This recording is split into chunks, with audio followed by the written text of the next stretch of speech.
बहुत बड़े अज्ञानी हो तुम। कदाचित ये भी ज्ञात नहीं है तुम्हें कि लौ कवच तो योद्धा को कुछ ही अस्त्रों से रक्षा करने में सक्षम होता। व्यक्ति के अच्छे कर्मों से बेहतर कोई कवच नहीं होता और बुरे कर्म उसके हर कवच को क्षीण कर देते हैं।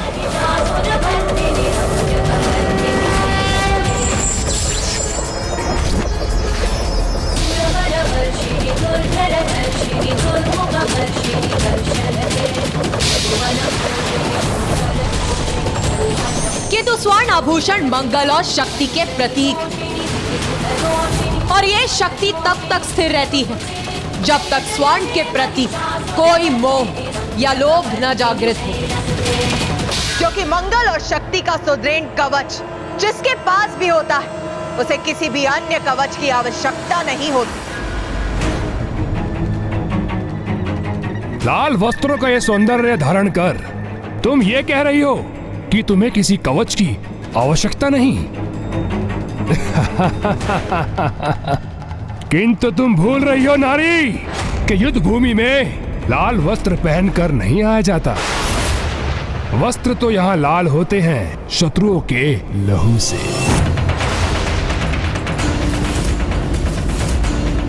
अब ये दुष्ट अपने सर्वनाश के मुख में प्रवेश करने वाला ही है, क्योंकि इसके पाप का घट अब भरकर छलकने ही वाला है, जो इसे मृत्यु की ओर अग्रसर करेगा। जिस लाल रंग का तुम उपहास कर रहे हो, वही लाल रंग क्रियाशीलता, सृजनात्मकता का प्रतीक। वही लाल रंग जन, सुख और समृद्धि का कारक। तो वही लाल रंग मृत्यु का भी कारक। आरंभ और अंत दोनों लाल रंग से ही होते हैं। इसीलिए तुम चिंता मत करो, क्योंकि मेरे लाल वस्त्र अभी और भी लाल होंगे तुम्हारे लहू से, जब मैं तुम्हारा संहार करूं। एक बार पुनः समझाता हूँ तुम्हें, क्रियाशील होकर युद्ध में लहू बहाने की बात करना एक तुच्छ नारी के मुख से शोभा नहीं देता, क्योंकि तुम नारियों की तो मात्र एक जीवा ही क्रियाशील होती है, परस्पर कलह के लिए। अब अधर्मी दुर्गमासुर का पाप कलश पूर्ण रूप से भर चुका है।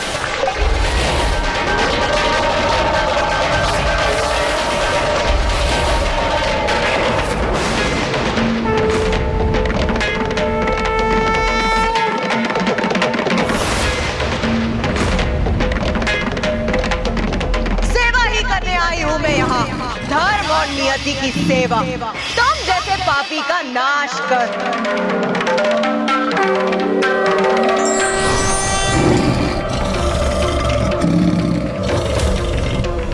व्यर्थ में ही प्रतीक्षा कर रहा था। मुझे पूर्व में ही तुम्हारा वध कर देना चाहिए था। तुम्हारा वध, तुम्हारा वध।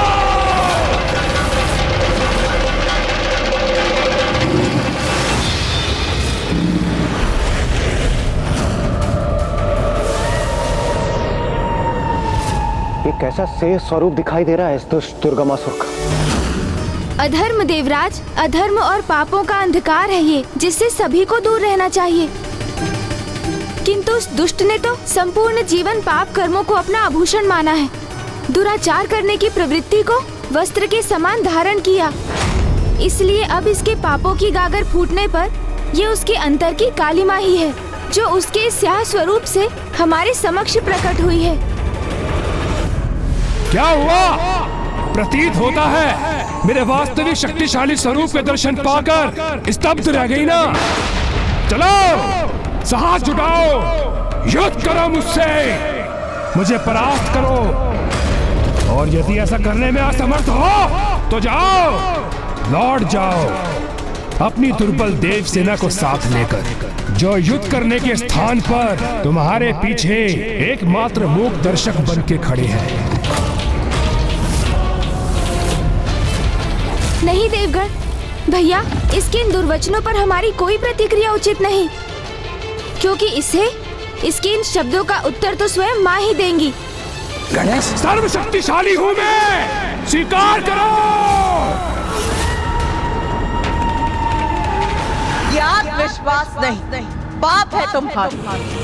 जो तुम्हारे शीश पर, तुम्हारी बुद्धि पर छाकर तुम्हें ऐसे दुर्वचन कहने पर प्रेरित कर रहा है।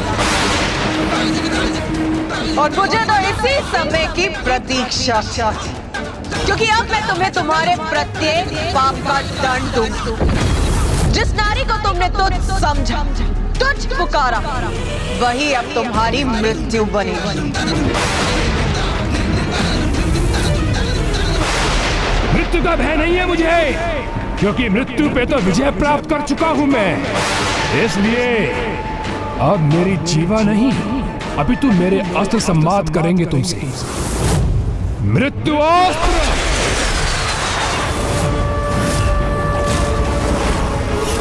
लो मेरे इस प्रहार को संभालो।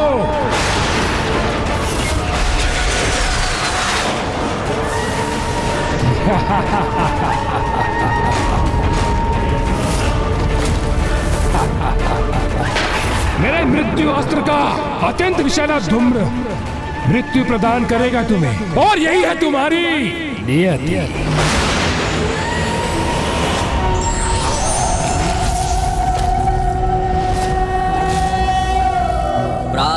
महाविद्या माता धूमावती कलिकया जापमाला जयंती मध्याह्ने प्रौढ़रूपा विकसित वदना चारुनेत्रा निशायां संध्यायां तृप्तरूपा गलित कुचयुगा मुंडमालां वहन्ति स देवी देवदेवी त्रिभुवन जननी कालो कपातु युष्मा।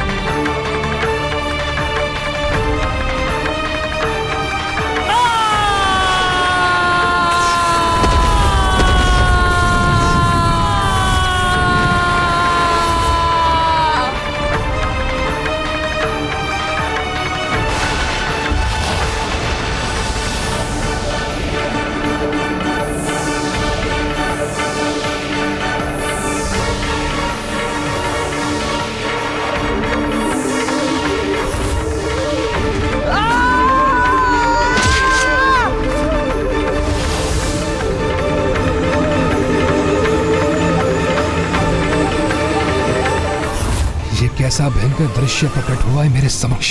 ये सत्य नहीं हो सकता।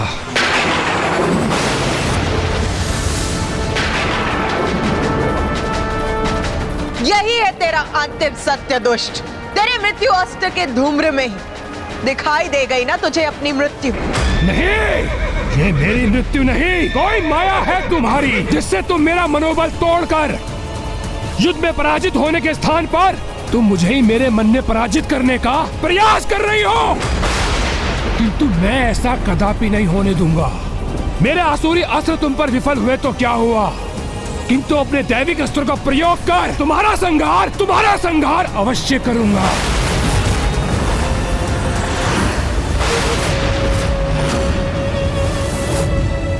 वायु अस्त्र, अग्नियास्त्र,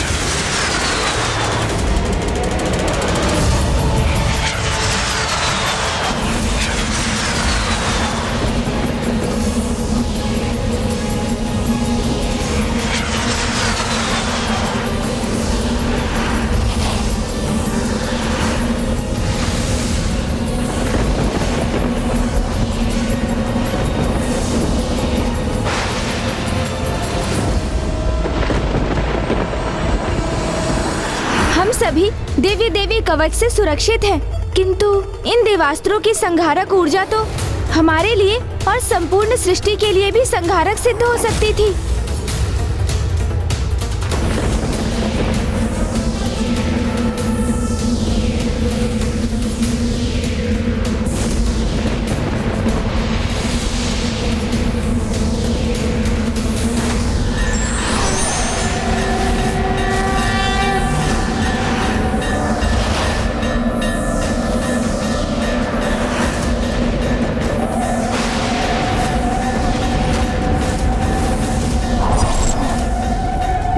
ज्वाला देवी अर्थात अग्नि और ताप की देवी। माता काली तो ऊर्जा के समस्त स्रोतों की नियंत्रक है।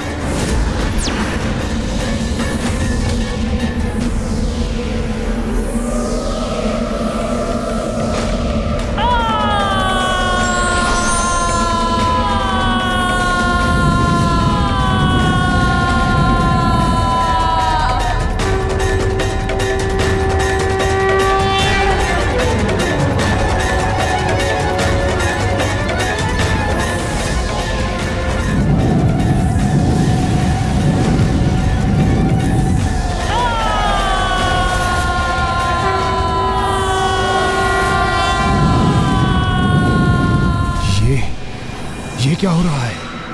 ये देवियां मेरे दैविक अस्त्रों के प्रभाव को कैसे नष्ट कर सकती हैं?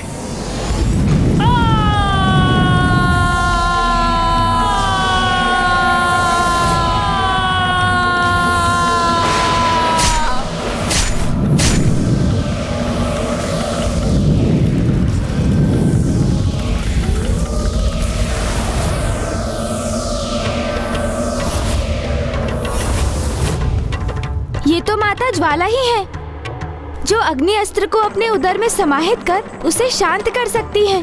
और माता काली वायु अस्त्र से उत्पन्न बवंडर को चीरकर आगे बढ़ने में सक्षम है। दुष्ट असुर, ये दैविक अस्त्र तेरे जैसे दुष्ट द्वारा प्रयोग किए जाने के लिए नहीं है।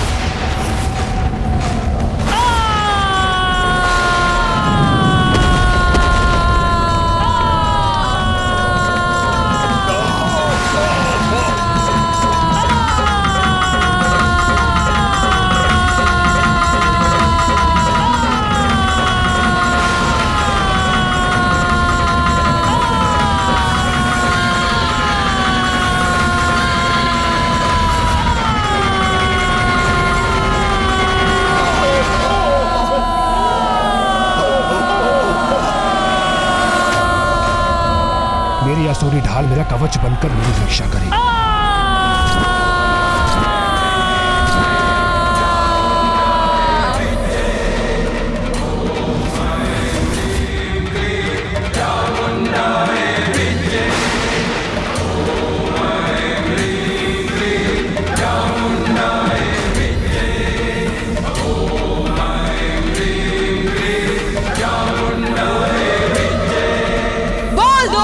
तेरा अंतिम सत्य अर्थात तेरी मृत्यु के दर्शन हुए तुझे।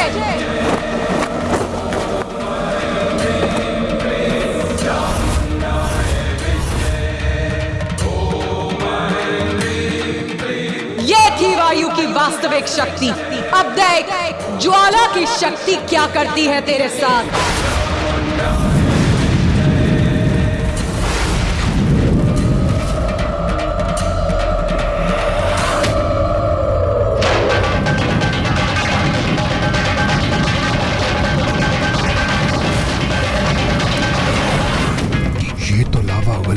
उसे मेरी ओर प्रवाहित कर रही है। इसके ताप को शांत करना होगा मुझे।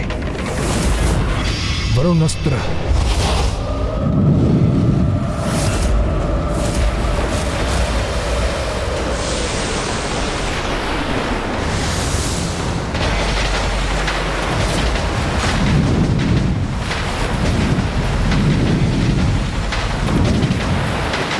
माता से युद्ध करने के लिए वो अधर्मी दुर्गमासुर वैदिक अस्त्रों का प्रयोग कर रहा है। पहले उसने वायु और अग्नि अस्त्र का प्रयोग किया, अब वो दुष्ट लावा से रक्षित होने के लिए वरुणास्त्र का प्रयोग कर रहा है।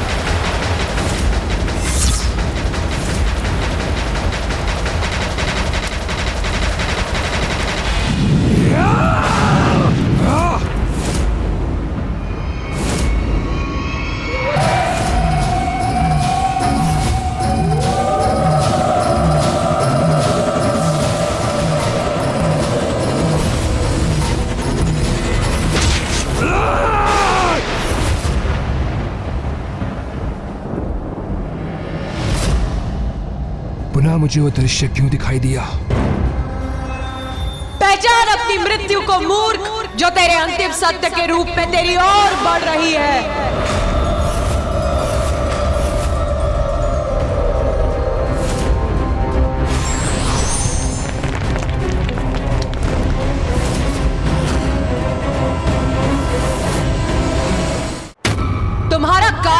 मुख खोले तुम तक पहुंचने ही वाला है। इसका आभास हुआ तुम्हें दुर्गमासुर? नहीं, असंभव है मेरी मृत्यु। मैं अजय था, अजय हूँ और अजय रहूंगा। दुर्गमासुर हूँ मैं, दुर्गमासुर, दुर्गमासुर।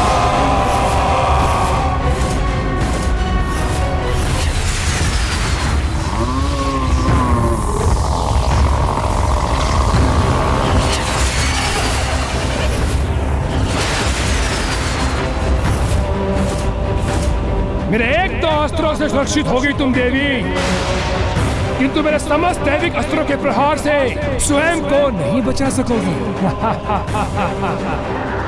तामसिक माता के 94 करोड़ अनुष्ठान का ही प्रतिफल है मेरे ये वैदिक अस्त्र, जो अब इस तुच्छ नारी के संहार में सहायक सिद्ध होंगे।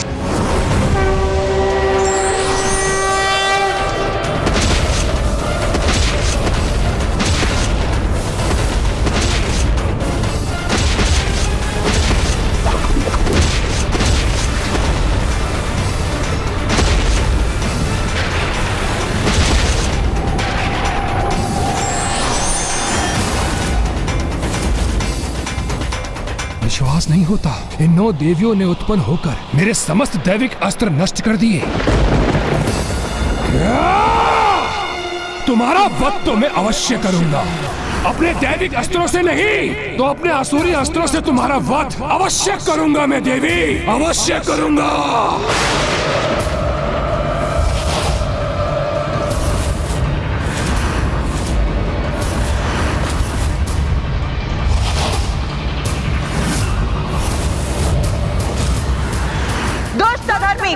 लो अब सामना करो धर्म की शक्ति का।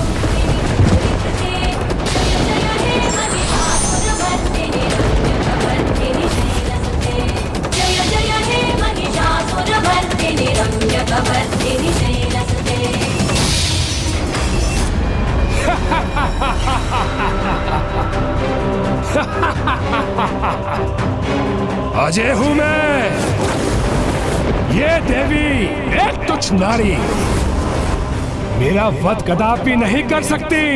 दुर्गमासुर हूं मैं, दुर्गमासुर हूं मैं।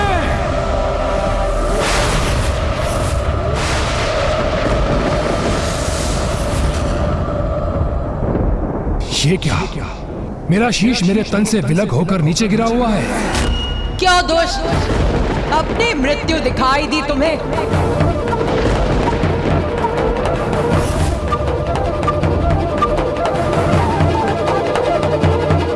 ये कैसा प्रपंच है? कभी एक देवी युद्ध करने आती तो कभी कोई और। तुमने घोषणा की थी कि तुम स्वयं युद्ध करने आओगी, तो फिर ये अनेक देवियां युद्ध में क्यों प्रस्तुत हो रही हैं? मूर्ख, मंद बुद्धि दुर्गमासुर, जिन्हें तुम अनेक कह रहे वो सभी देवियां मुझसे ही उत्पन्न होती और मुझ में ही समाहित हो जाती। वो सभी देवियां मेरा ही रूप, एक ही। अच्छा, रूप।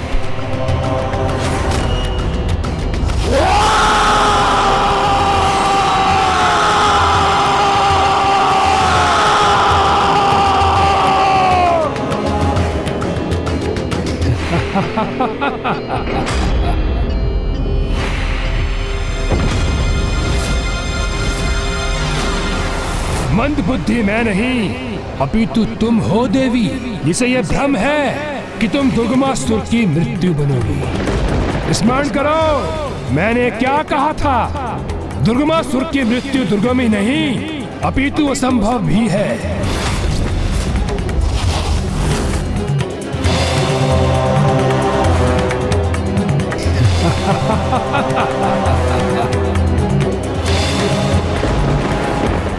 देखो मेरे सहस्त्र सशस्त्र हाथों को।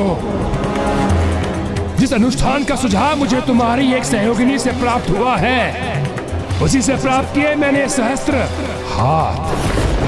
अब मैं देखता हूं मेरे प्रहार का सामना कैसे करोगी तुम। ये दुष्ट तो अभी भी समर्पण करने के लिए तैयार नहीं है।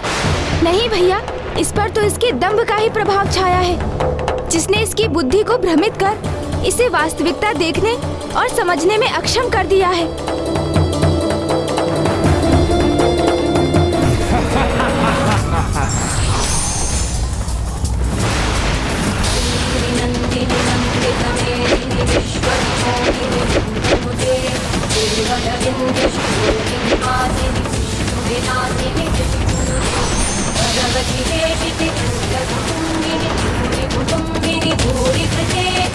जय जय हे महिषासुरमर्दिनी रम्यकमर्दिनी शैलसुते। जय जय हे महिषासुरमर्दिनी रम्यकमर्दिनी शैलसुते।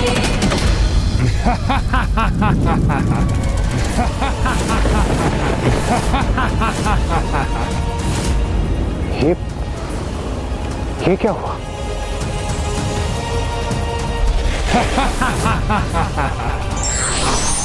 तुम कोई भी रूप धारण कर लो, मेरे अंगों को क्षति नहीं पहुंचा पाओगी। तुम्हारा कोई भी छल युक्त वार सफल नहीं होगा मुझ पर, नहीं होगा। ये क्या? माता के किसी भी बाण का प्रभाव इस दुर्गमासुर पर क्यों नहीं हुआ? ये कैसे हुआ? कैसे संभव है ये? इससे तो मैं भी अचंभित हूँ। ये कैसे संभव हुआ? देखा देवी, देखा मेरी अजय शक्ति का प्रदर्शन। स्वयं को देवी आदिशक्ति पुकारने वाली। ये तो उचित है कि तुम्हारे प्रत्यक्षदर्शी तुम्हारे साथ है। जो तुम्हारा विनाश देख उसकी गाथा गाएंगे, संसार को बताएंगे कि वो तुम्हें पूजने की भूल करते थे, क्योंकि तुम कोई महाशक्ति नहीं, अभी तो एक मात्र तुच्छ नारी हो। मैं दुर्गमासुर, ब्रह्मांड के सारे देवी देवताओं को पराजित करने वाला दुर्गमासुर, तुमसे भी कहीं अधिक शक्तिशाली हूं मैं। महाशक्तिशाली, महाज्ञानी, महापराक्रमी दुर्गमासुर हूं मैं।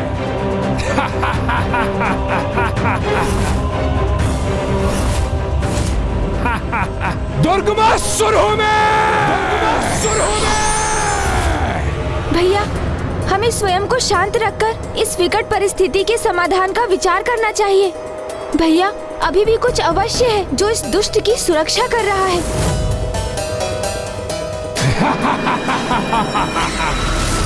इसका ललाट, मेरी दिव्य दृष्टि से मुझे इसके ललाट पर वैसा ही तेज दिखाई दे रहा है जैसा तेज गायत्री माता के प्रभाव से दुष्ट अरुणासुर के ललाट पर भी था।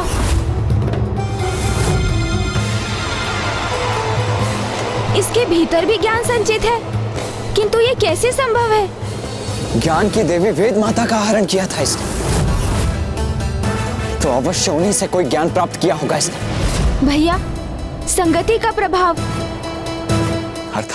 अर्थात ये भैया कि जैसे आप मेरी संगति में रहने के कारण इतने चतुर हो गए हैं कि आपने अपनी चतुराई से इसका रहस्य ज्ञात कर लिया, उसी प्रकार अवश्य वेद माता की संगति ही इसकी रक्षा का कारण बन रही है। उनके सानिध्य के कारण ही इसमें वेद का ज्ञान संचित हुआ है।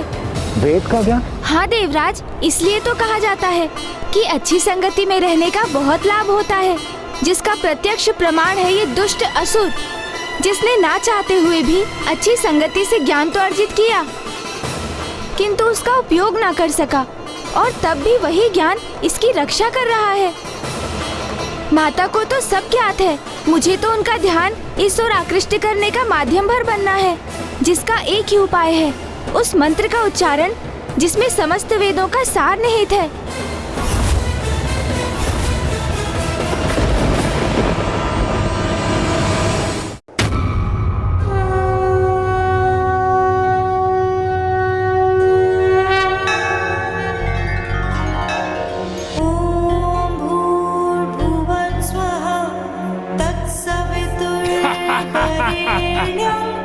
भर्गो देवस्य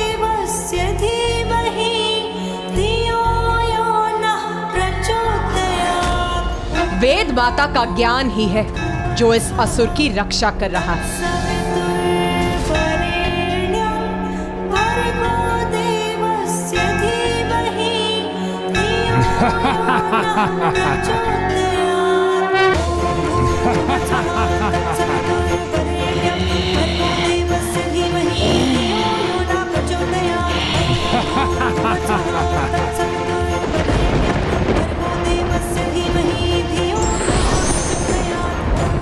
ओह, एक और अस्त्र।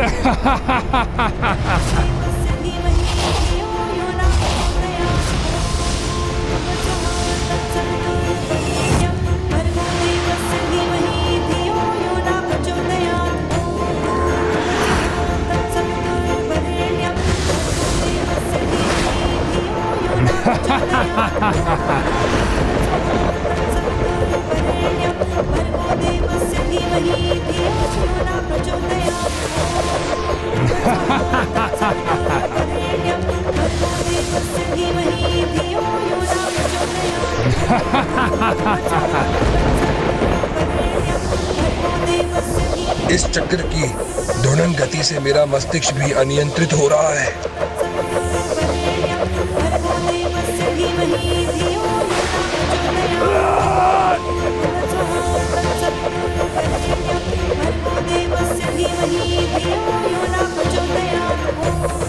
ये कैसी पीड़ा का आभास हो रहा है मुझे। अपार कष्ट हो रहा है मुझे, जैसे मेरा शीश विस्फोट होने जा रहा है।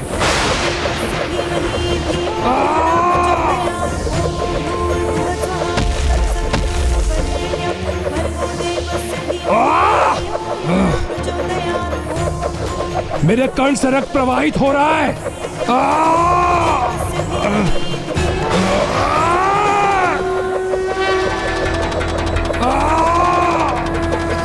ये क्या? इस पापी दुर्गमासुर के शीश से ये उजला प्रकाश कैसे प्रकट हो रहा? यही वो ज्ञान है देवराज जो इसे सुसंगति से दान में प्राप्त हुआ था। चारों वेदों का ज्ञान।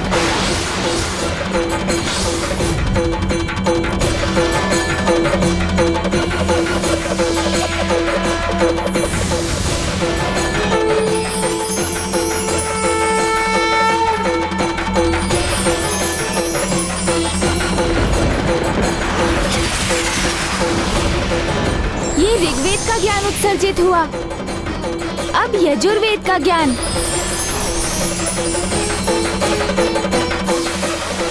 तत्पश्चात सामवेद का ज्ञान और अब अंततः अथर्ववेद का ज्ञान भी उत्सर्जित हो गया उसके मस्तिष्क से। इतनी सहजता से किसी को ज्ञान प्राप्ति नहीं होती, किंतु तुम्हें हो गई।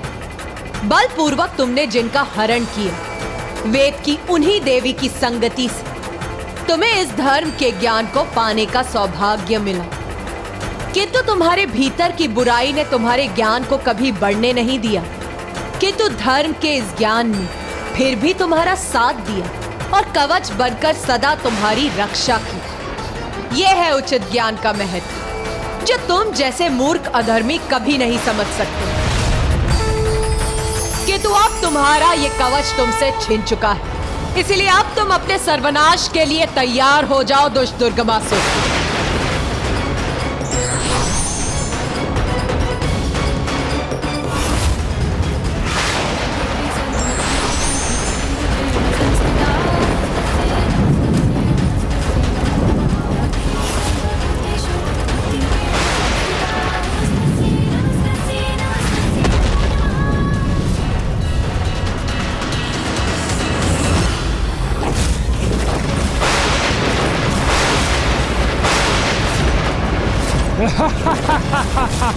क्या तुम वास्तव में मान बैठी थी कि मेरी शक्ति का आधार वेद का ज्ञान था?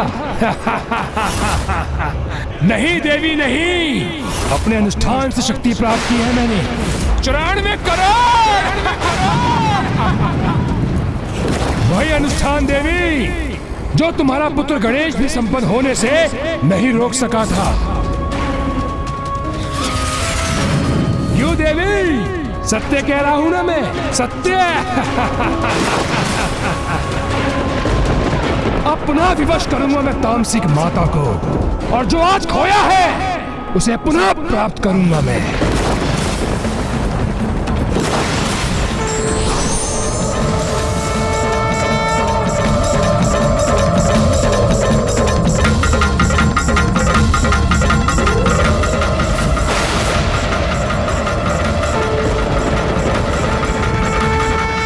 इसी माँ ने तुझे सुझाव दिया था, आज मृत्यु प्रदान करेगी। जिस दिन व्यक्ति पर निंदा छोड़ निज निंदा करना आरंभ कर देगा, उस दिन से उसका पतन नहीं अपितु उत्थान आरंभ हो जाएगा।